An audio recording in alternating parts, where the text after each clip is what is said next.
এই খাবারটা সাধারণত সবার কাছেই খুব ভালো লাগে, আর আমার কাছেও খুব ভালো লাগে, আর রান্না করতে আরও বেশি ভালো লাগে। তাই আবারও রান্না করলাম পাক্কি বিরিয়ানি। আমি আজকে পাক্কি বিরিয়ানি রান্না করব।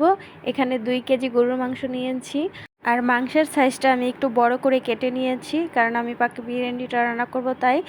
তারপর মাংসটা ভালো করে ধুয়ে সব ধরনের বাটা মশলা, যেমন আদা বাটা, জিরে বাটা, পেঁয়াজ বাটা, রসুন বাটা আমি পরিমাণ মতো নিয়ে নিয়েছি। আর এইখানে আমি 2 কাপ টক দই ব্যবহার করেছি, কারণ মাংসের পরিমাণটা একটু বেশি তাই। আর 3টে টমেটো আমি ব্লেন্ডার করে নিয়েছি। তারপর ভালো মতো ম্যারিনেট করে মাংসটা 1 ঘন্টা রেখে দেবো।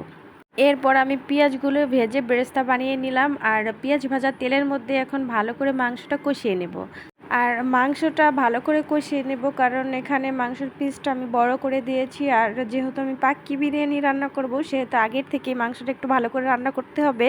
মাংসটা রান্না করতে করতে আমি এখানে এই কাজগুলো করব, সেটা হলো লিকুইড দুধের সাথে ফুড কালার দিয়ে আগে থেকে আমি গুলিয়ে রেখে দেব। আর এখানে আমি 1/2 কাপের মতো দুধ দিয়েছি, আর 2 চামচ ফুড কালার। আর এখানে আমি বাটিতে একটুখানি দুধ নিয়ে আর হলো জর্দার কালার নিয়ে আলাদা করে গুলিয়ে রাখবো। এটা হলো আমি বিরিয়ানিতে ব্যবহার করব, এটা হলো অপশনাল, এটা হলো কালারটা সুন্দর করে তাই।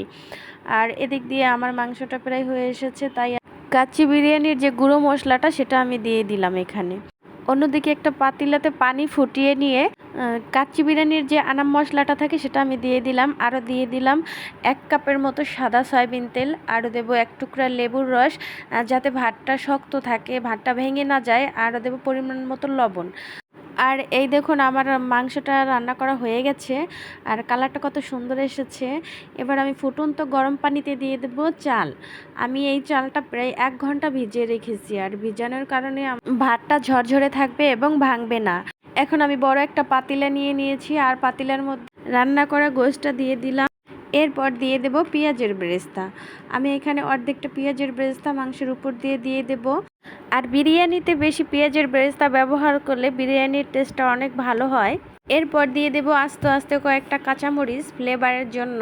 আর ভাতটা সিদ্ধ করে আমি আলাদাভাবে ছেঁকে নিয়েছি, আর সেই ভাতটা আমি এবার পাতিলাতে দিয়ে চারিদিকটা সমান করে নেব।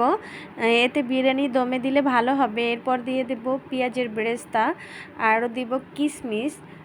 এরপর দিয়ে দিব জর্দার কালার দিয়ে আর লিকুইড দুধ দিয়ে যে মিশ্রণটা তৈরি করেছিলাম সেটা, আর দিয়ে দেব ফ্রুট কালার দিয়ে আর লিকুইড দুধ দিয়ে যে মিশ্রণটা তৈরি করেছিলাম সেটা। এরপর দিয়ে দিব আমি ঘি। আর বিরিয়ানির সবথেকে মেন পয়েন্ট হলো ঘি। যত ঘি ব্যবহার করা হবে এখানে বিরিয়ানির টেস্টটা তত ভালো হবে, তাই আমি সবসময় ঘিটা একটু বেশি ব্যবহার করি। আর 30 মিনিট আমি দমে রেখেছি। তারপরে দেখুন আমার বিরিয়ানিটা কত পারফেক্ট হয়েছে। দেখুন দেখতেই কতটা সুন্দর হয়েছে। কার কার ভালো লাগলো আমার এই রান্নাটা, আমার এই রান্নার ভিডিওটা কমেন্ট করে জানিয়ে দিবেন। আর দেখুন কত ঝরঝরা আর কতটা লোভনীয় লাগছে দেখতেই। আর আমার ভিডিও ভালো লাগলে আমাকে বেশি বেশি সাপোর্ট দিবেন, যাতে আরও বেশি বেশি ভিডিও আপনাদেরকে উপহার দিতে পারি। আর সবাই ভালো থাকবেন। সবাইকে ধন্যবাদ। আল্লাহ হাফেজ।